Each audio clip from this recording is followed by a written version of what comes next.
23dB Production Studios in the Garden State, New Jersey, this is The Art of Music Tech with your hosts, Fela and Dennis.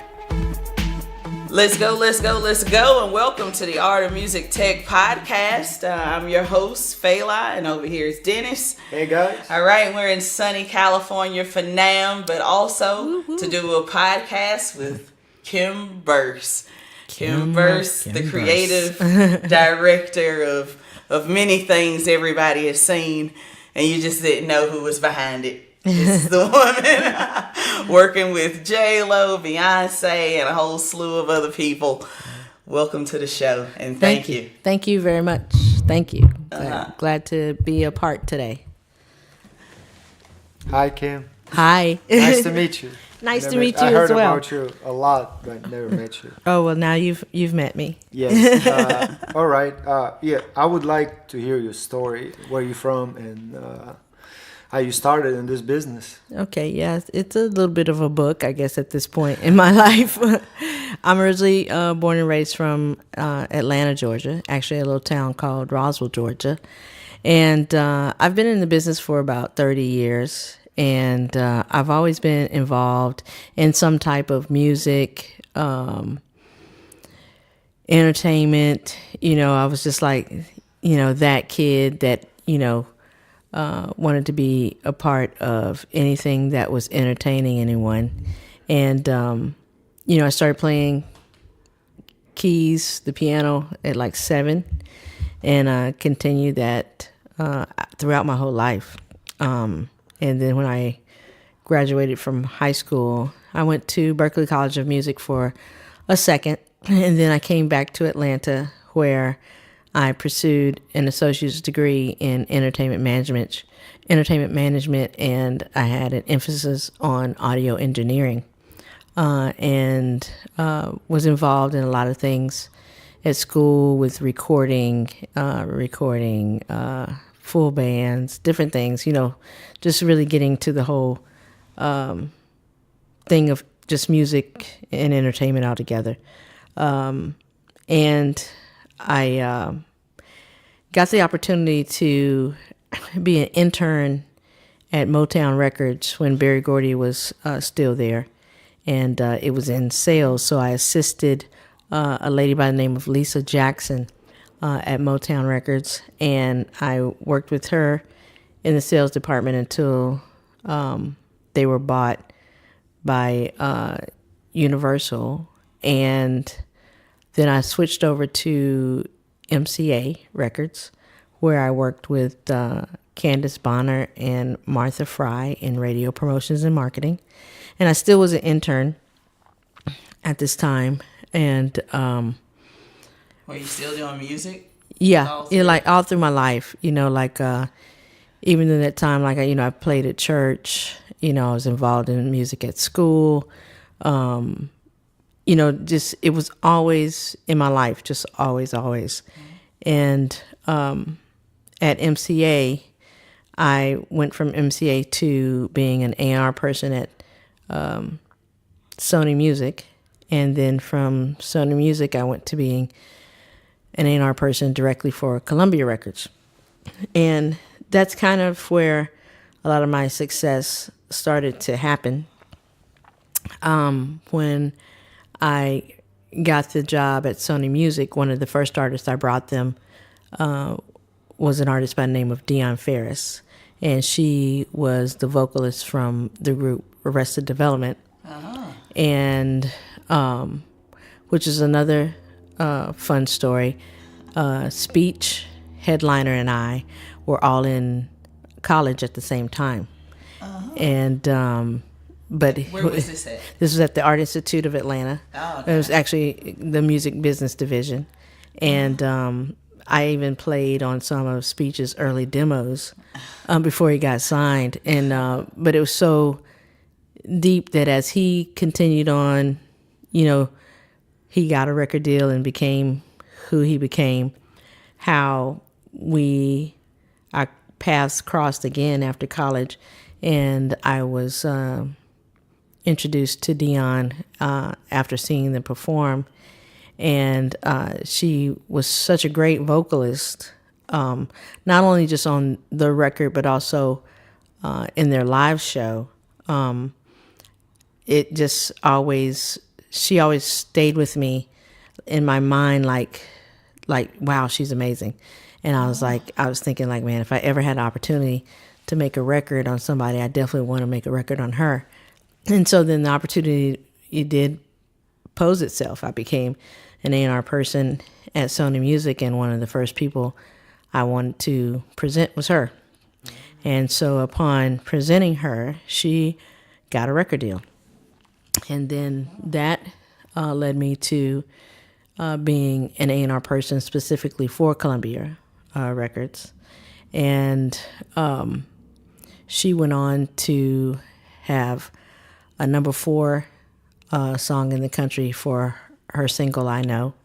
And then she had a number 1 with her song, Penny with a Hole in It. Yeah. Love Jones soundtrack. Yeah, Love Jones soundtrack. Yeah, exactly. And it's one of those things that her story with me is really, it has a lot of great history and memories to it because it was on my birthday.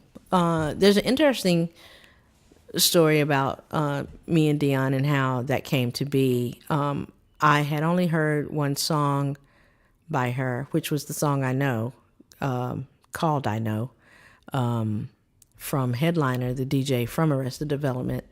And I remember saying to him, who's that? And he's like, that's the girl that sings with us. And I knew when I heard it, it was just like the most amazing record. And when the opportunity was given to me to be A&R, I went to meet with her on my birthday. And I asked her, do you have any more songs? And she said, yeah, I got a lot of songs. And so I said, okay. I said, well, just play me some. And she proceeded to play me 17 songs, out of which I took with me 14 of those songs. I presented the 14 songs to Columbia, and they kept, I think, about 11 or 12 of them, and that's what made the album. And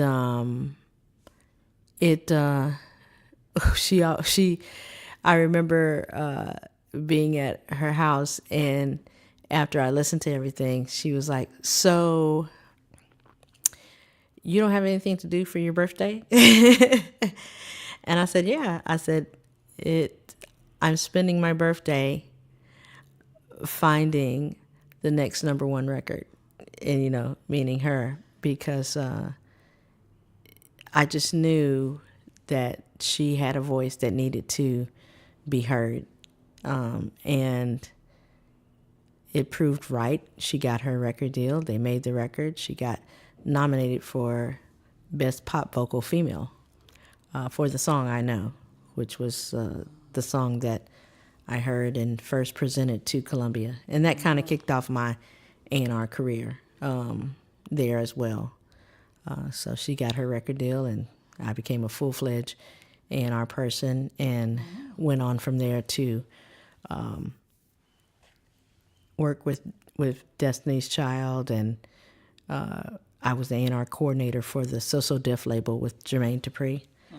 So I was the A&R coordinator for the Bratz album, Escapes album, all the stuff that, albums that came off of So So Def. Okay. The So So Bass compilation record there. I got a gold record for that. And, it kind of kicked that part of my career off. And in 93, I left Columbia, but the last thing I was working on was the Destiny's Child project. And when I left Columbia in New York, I went back to Atlanta and kind of watched the acts that I had worked with or helped get signed, or was influential in working with. I kind of watched a lot of those projects just go on to be, like next level situations. And it came a time when I left Columbia, I said I went into semi-retirement because I was young, in my mid-20s, and the politics of the business kind of beat me up. And it was just my first big lesson in understanding that, to me, the industry is probably about 85% politics and 15% music at that time, which is probably 90% politics and 10% music right about now. But, I kind of stepped away from it. And I got, as they would say, a regular job. And I was at a place called Media Play, and in the music department. And we had a huge CD section when CDs were big. I feel like I'm dating myself at this point. And I was kind of having an epiphany moment when I was putting out CDs on the shelves that had my name on them. And I came across Restocking Deion Ferris's record. And I was standing there looking at it, and my manager came by and said, "Are you going to buy that?" And I said, "No, my picture's in here." And he was like, "No way." And so, there was a way back in the day you could get into the CD without breaking the seal. So I opened it up, and I took out the sleeve, opened up the liner notes, and I showed him. I said, "You see this picture?" I said, "There I am there." And Deion had so graciously put a picture of people who were involved with the making of her record, and I was in that picture. I always thought that was very nice that she did that. And so when I showed it to my boss there at the time, he said, "Oh yeah," he says, "Yeah, that is you." And he looks at me and he's like, "So what are you doing here?" And I kind of said, "I don't know. You're right. I don't know why I'm here." And later on that week, I received a call from who's still my best friend, Camille York, to this day, from Columbia. She called me, and she called my job, which was different because I didn't even know how she got the number. And so it was a call that came into the music section. I picked it up, and I was like, "Media Play, this is Kim, may I help you?" And she goes, "Kim Burse, this is your life." And I was like, "Camille?" And she was like, "Yeah, it's me." And I was like, "How'd you get this number?" I said, "Well, it doesn't matter." And I said, "What are you doing?" And so she says, "Look, I'm coming there. I got to shoot a video. Can you pick me up from the airport?" I was like, "Yeah, sure." I said, "When is it?" She says, "Tonight." I said, "Okay, well, when I get off, I'll come pick you up." So long story short, I pick her up, take her to her video shoot, because she's still working for Columbia, mind you, while I've gone on. And at this video shoot, she was shooting a video for Bow Wow.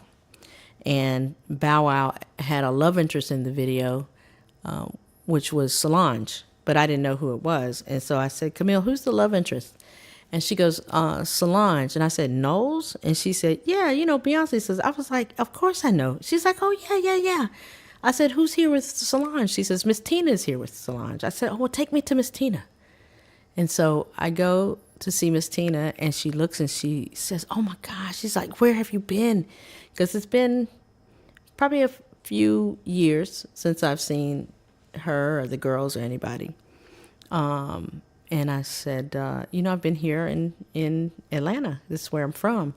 And she's like, "Matthew's been looking for you." And so Matthew and I reconnected, and he flew me in to have a meeting with him in Houston.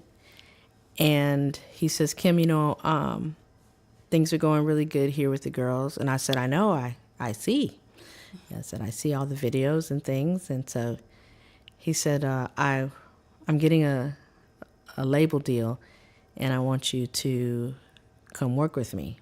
And so I was like, you don't need me, Matthew. You're doing fine. He's like, no, but you know how to make records, so I would like to have you come and work with me with my label.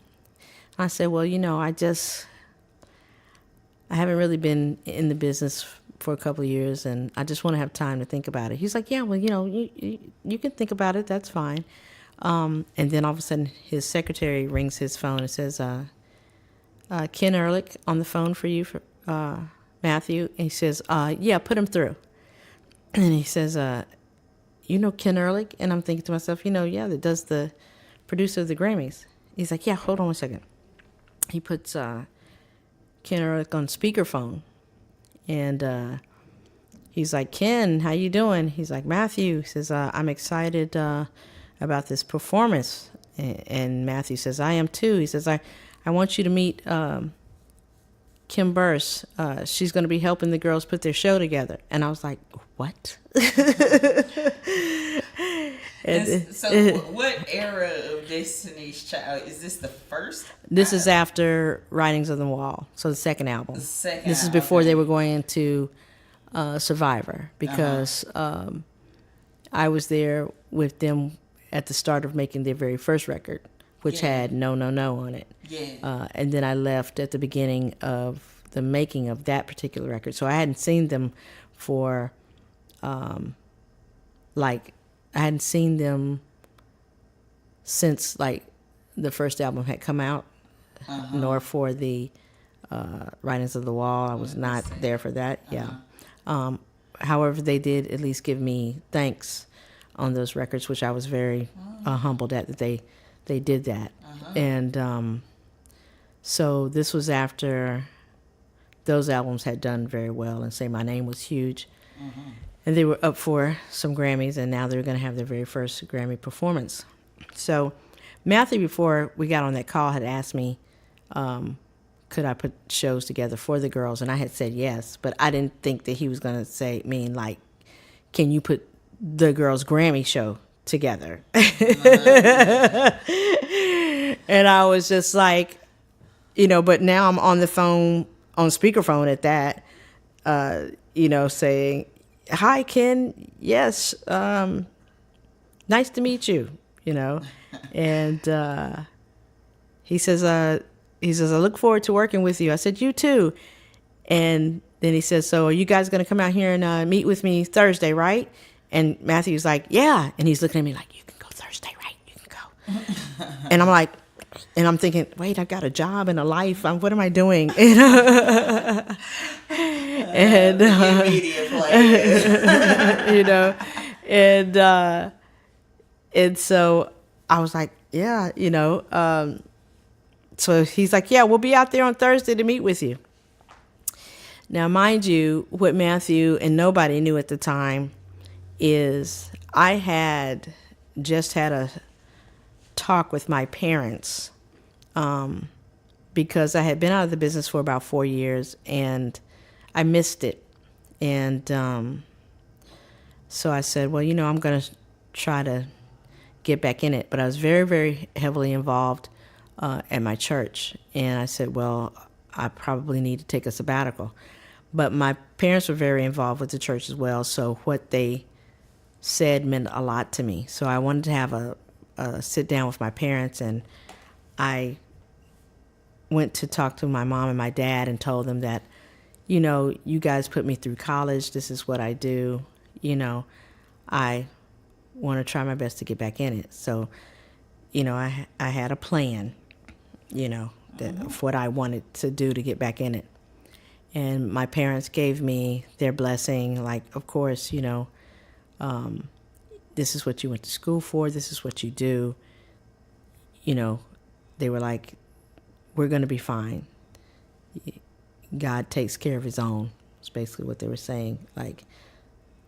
You go and be responsible about you, and that meant a lot to me that they were okay with my plan of what I wanted to do.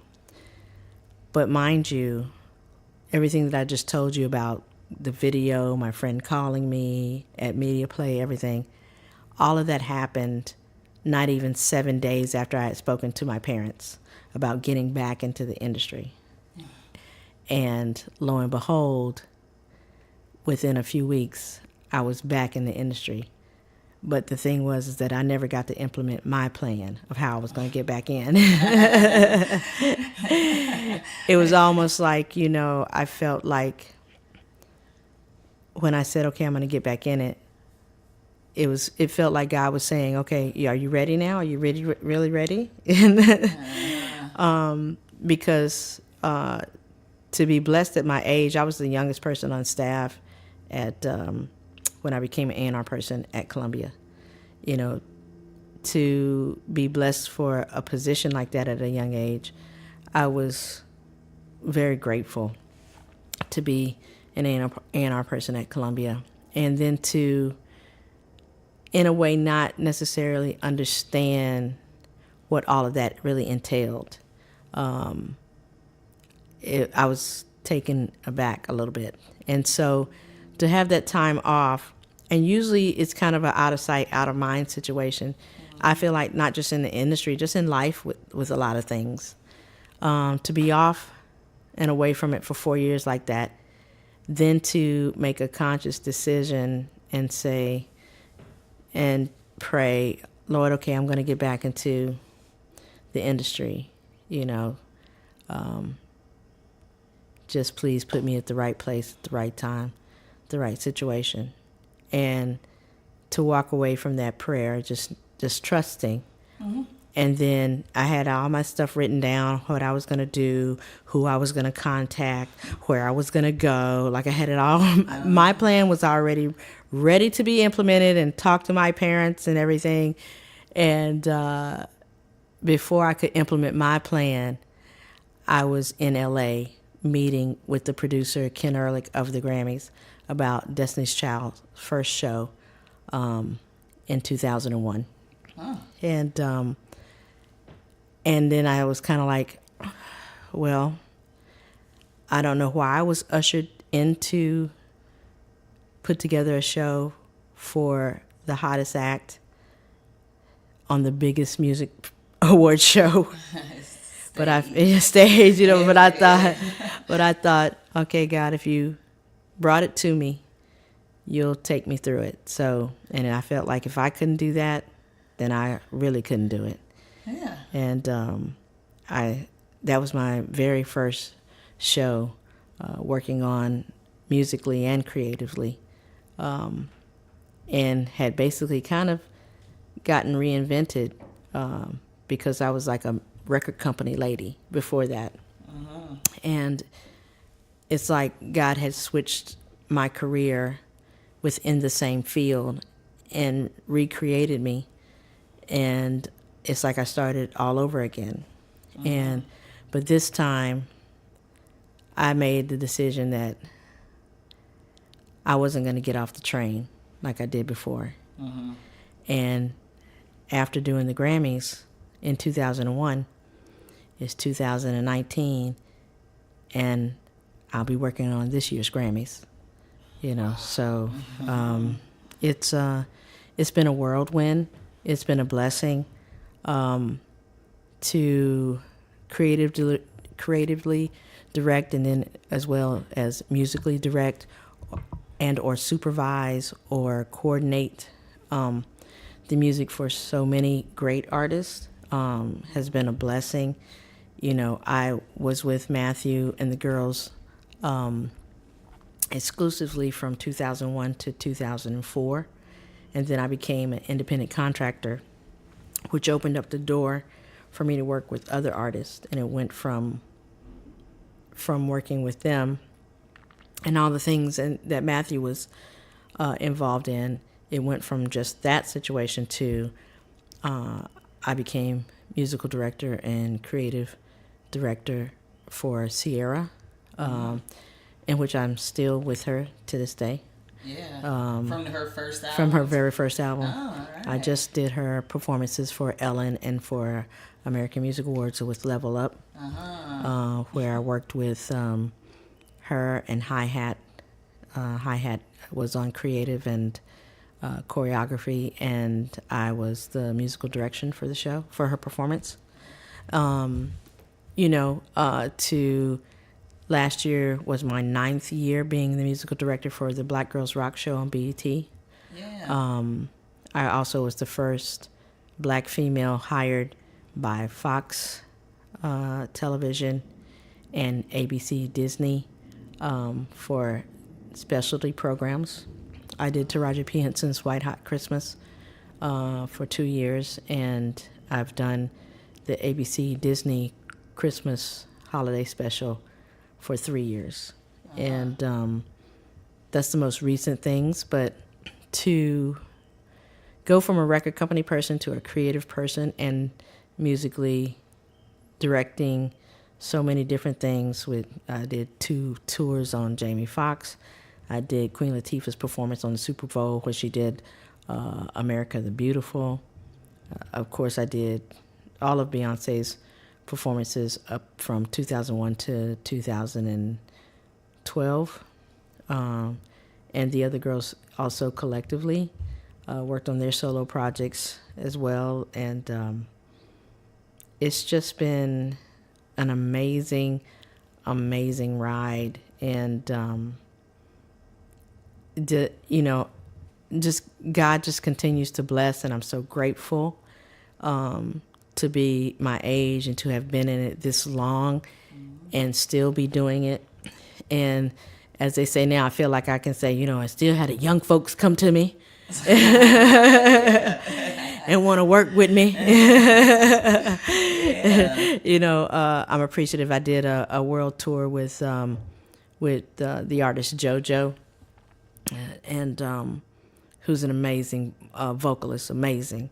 And it's just had so many great accomplishments and moments and memories, and it's just been a blessing. And then to be called to work on the Grammys again this year is a blessing, because I went many times with Beyonce.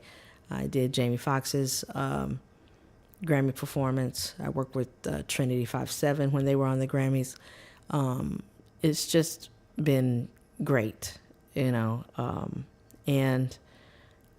my next level that I'm working on now is I'm moving into being kind of like I might go into directing, but I know definitely my next calling is to be a producer in TV and film. So I've already started kind of working on that.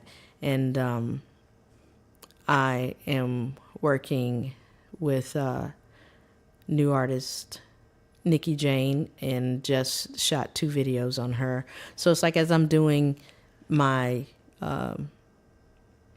my known jobs of working with artists on award shows and live show performances, producing those performances, working on those performances musically, hiring people, whatever it takes to make the show run. Mm-hmm. I'm still going forward and working on new levels within my own career to do some new and different things. So, I'm just creative. I'm so just you grateful. Get to do what you Gotta do what I gotta do. Yeah, create what you want to do too. Exactly. So, yeah. Exactly.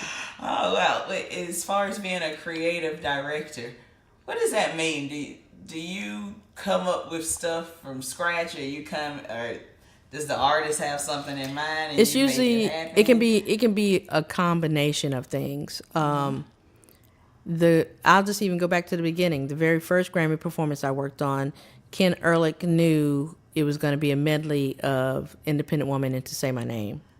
He knew he wanted it to start on one side of the stage and go to the next side of the stage.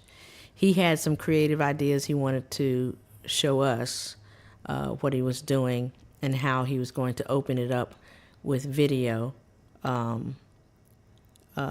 for one portion of the act. And then the first part of Independent Woman, I created that particular intro, which was kind of like, they used to, when you'd hear things from like about the space shuttle, different things like, Houston, we have, we're coming in for a landing, different things. It's like So I made it seem kind of like the space shuttle was landing in Houston, and it was dropping off Destiny's Child, And so we go into the whole Charlie's Angels thing, and then there's a moment where when Ken plays the video, it's 29 seconds of the video. I remember this because I remember this meeting like it was yesterday because I was so nervous. But he had on his paper 29 seconds TRT. And at that time, I didn't know what TRT meant, but now I know it means total running time. So 29, he was only going to play 29 seconds of Say My Name. And the girls basically had that amount of time to do a very, very quick dress change.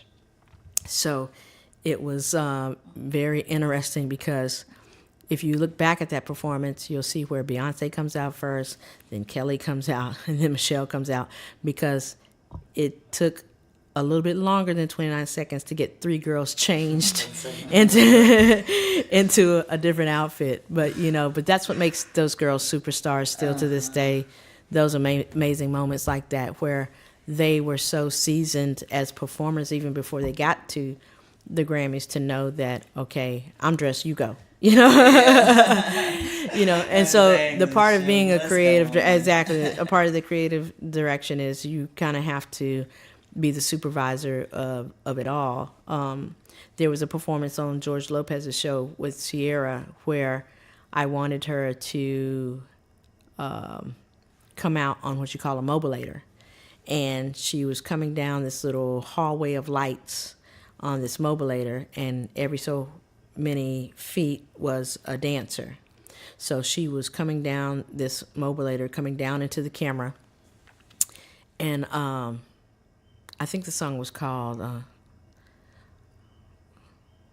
is it called Give Me That Bass? I think it was called Give Me That Bass. And we were on George Lopez. So on that particular one, I creatively directed that one with her, telling her how I wanted her to come in, and then work with the choreographer on now. We're downstage on the main stage, and we'll perform the rest of the song here. Then, you coordinate between artist and wardrobe what the artist wants to wear. And then as a musical director, I put together the arrangement to present to the artist or work with the artist on what the arrangement will be. So in some cases I can do both. When I worked on Jamie Foxx's tour, I was just a creative director along with the very famous Fatima.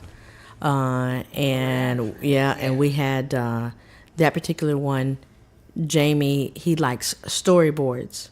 So I had to get a storyboard artist to write out what the vision was. And so on that one, I stayed in the creative director lane where you basically are the supervisor of the whole show. Where do lights come on? Who do you have for lights? What's happening on the screens? How big is the screen? Is it one big screen? Is it separated screens? Is it 2 separated screens? Is it 3 separated screens? How many dancers do we have? We have 6 girls or 4 boys, or, it's all of that. As a creative director, you have to see the show through from A to Z. I was I creatively directed and also musically directed Queen Latifah's performance of America the Beautiful. And we knew that she wanted to involve young females on the field singing with her. Mm-hmm. So then I made an arrangement that encompassed them as a chorus, and I placed them in front of her in all of these kind of white puffy coats because it was cold, with red gloves and red scarves.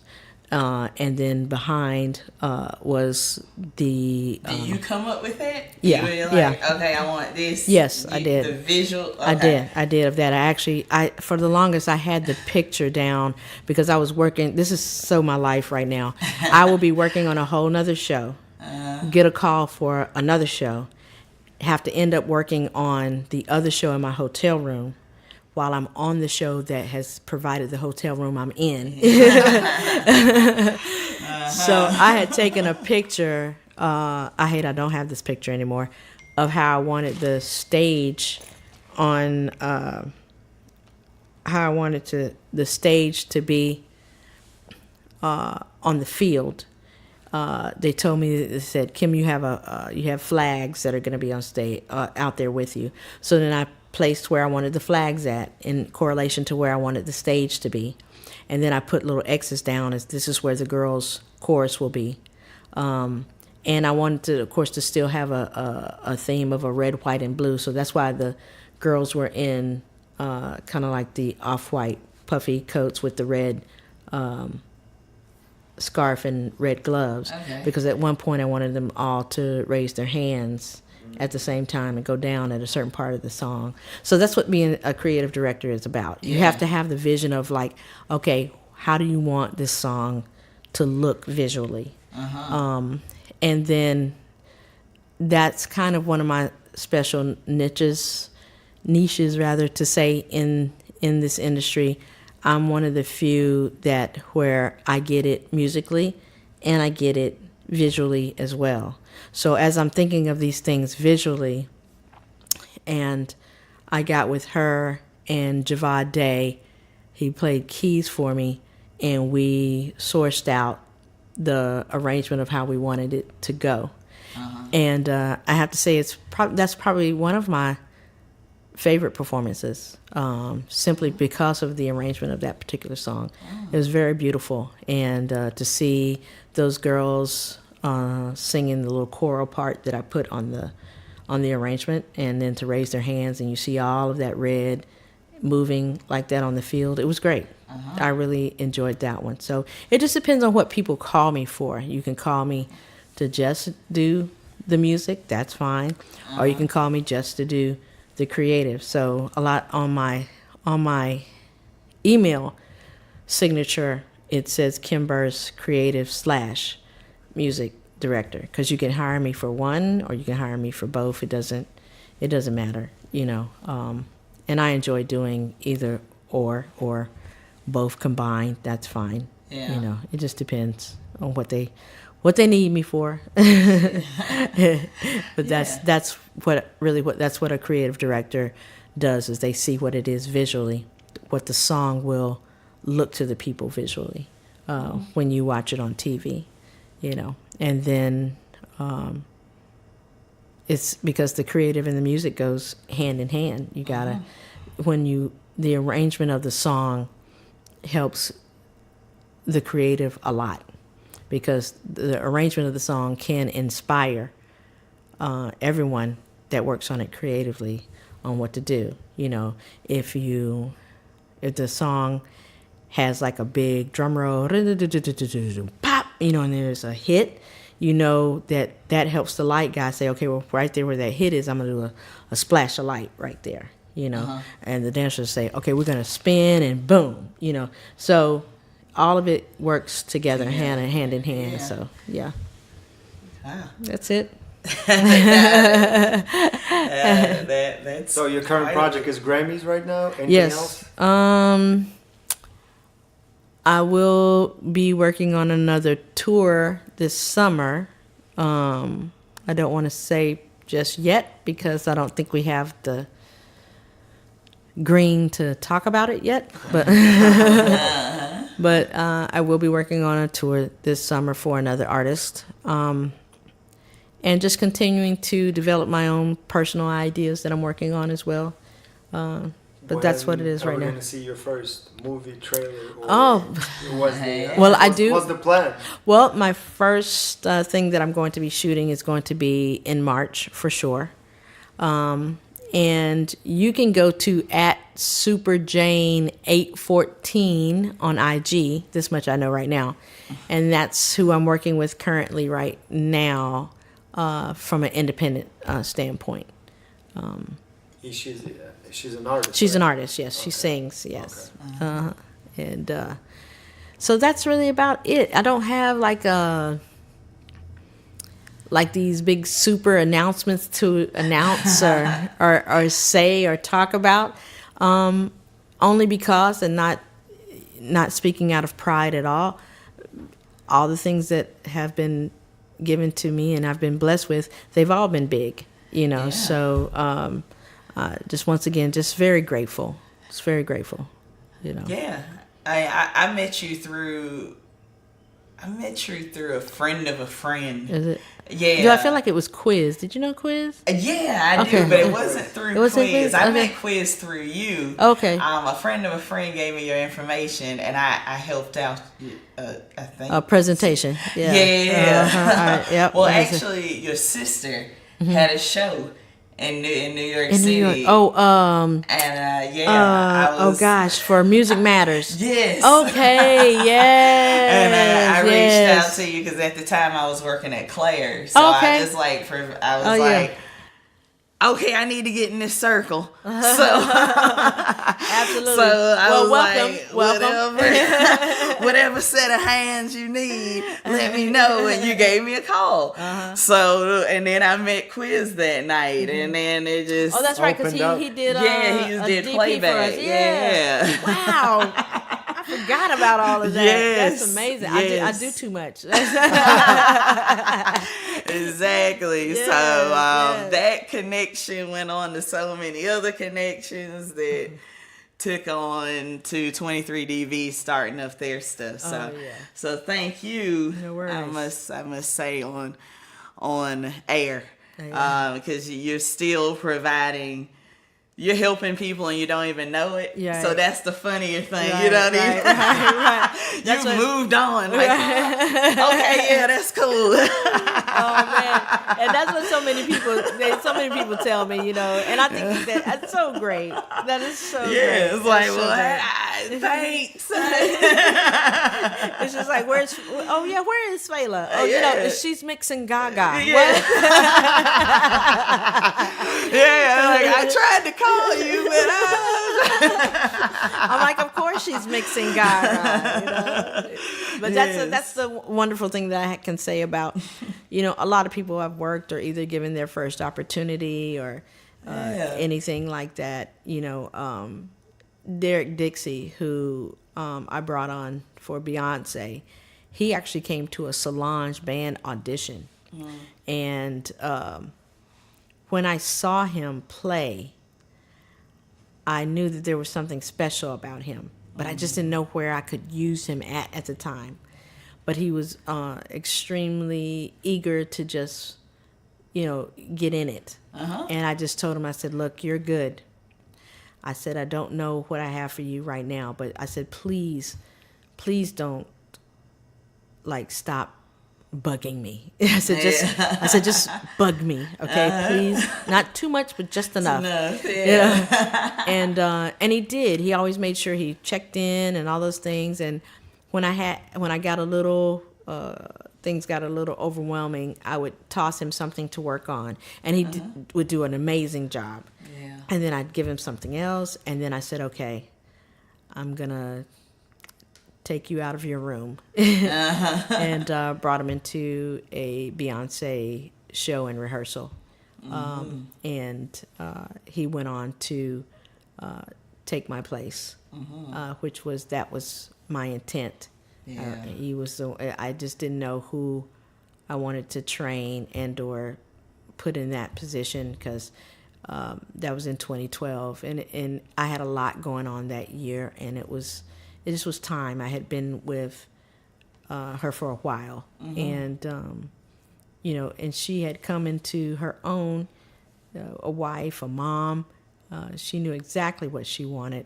I knew that just the favor and light on her life was going to carry her on to even higher heights than where I had gotten to with her. And but I was very, what's the word I'm looking for? It meant a lot for me to pick the right person. And I felt like Derek was good, and he's still with her today. And so I'm very proud of him. You know, very proud of him.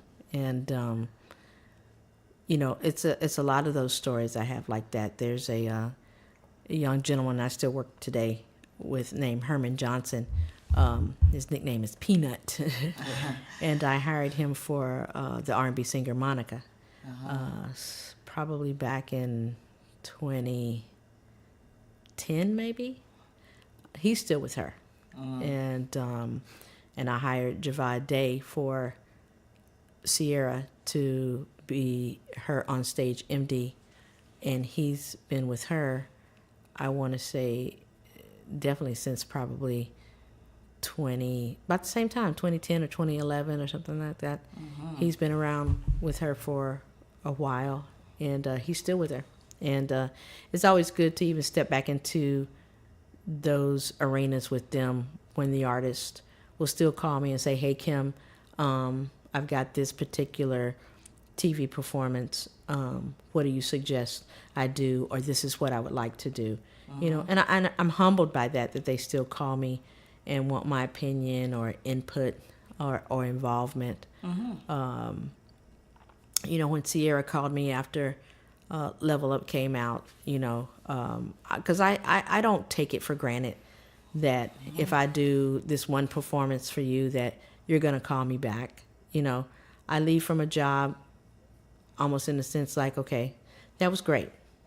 And then when they call me back, I'm kind of like, oh, hey, what's happening? I don't come out of it with expectations.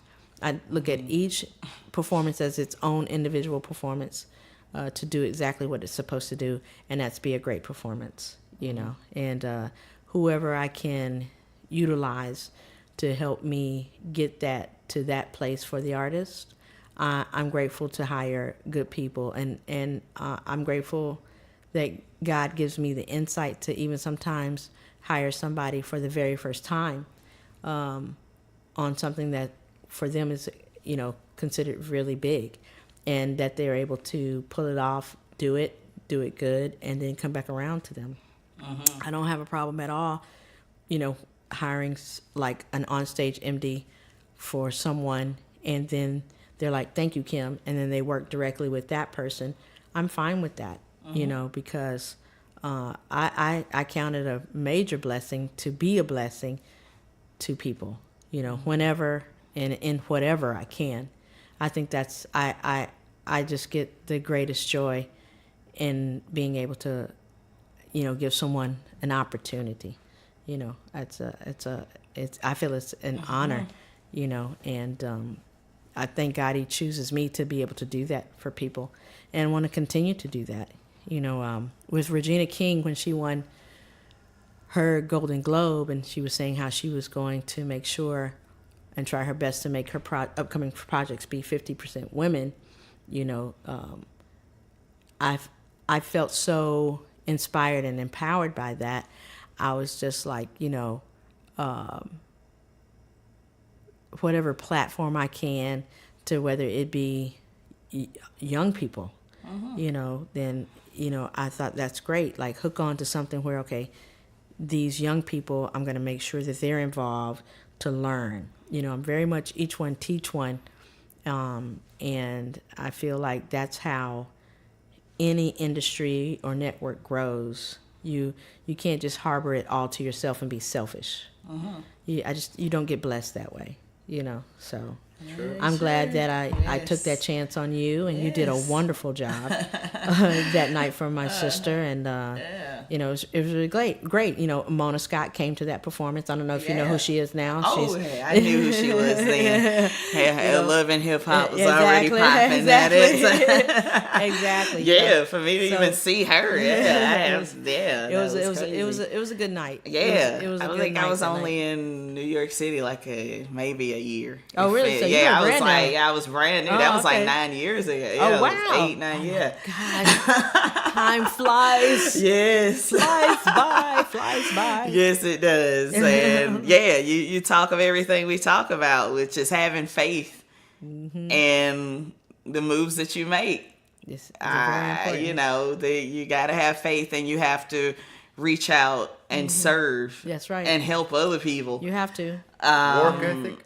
Yes. Work ethic. And your Oh, work yeah. ethic. Yes, absolutely. You know. And that's the thing is, the bottom line is get it done right, and get it done good. You know, that's what makes me be able to sleep at night. You know, if I felt like, you know, I didn't do a good job, I feel like I beat myself up more than anybody else could ever do. Yeah. You know? So I'm just always wanting to do a good job. I really, really am. Yeah. You know, so... it shows. Well, thank you. Millions of people have seen how much you like your job. I love it. Yes, well, Kim, thank you so much. Thank you so much for coming on the Art of Music Tech podcast. Beautiful. And congratulations to you too on this podcast. Thank you. Thank you. Keep doing your thing, my sister. Keep doing it. Oh, I definitely will. And I get to speak to powerful sisters like you and Quiz and all the other people we get to interview on here. This is a blessing. This is I'm the one getting paid right now, getting all the knowledge and being in the room. So I love it. You know, that doesn't go over our heads. Good, so because we black girls, we rock. Oh yeah, exactly. I see that every year. Shout out to Beverly Bond. Shout out to Beverly Bond. Shout out to Beverly Bond and BT. Yes, that's a great show that Connie comes on Orlando. every year. Woo woo. Yes. Thank you again, Kim. So thanks from Kim, Dennis, and me. Yes. For the Art of Music Tech. Thank you guys for listening. Please listen and download on Spotify, iHeartRadio, iTunes, all the good stuff. Thank you, and let's go. Let's do it. For more information of booking 23DB Productions, visit their website at 23dbproductions.com. Like and follow 23DB Productions at Instagram, Facebook, YouTube, and Twitter for the latest work.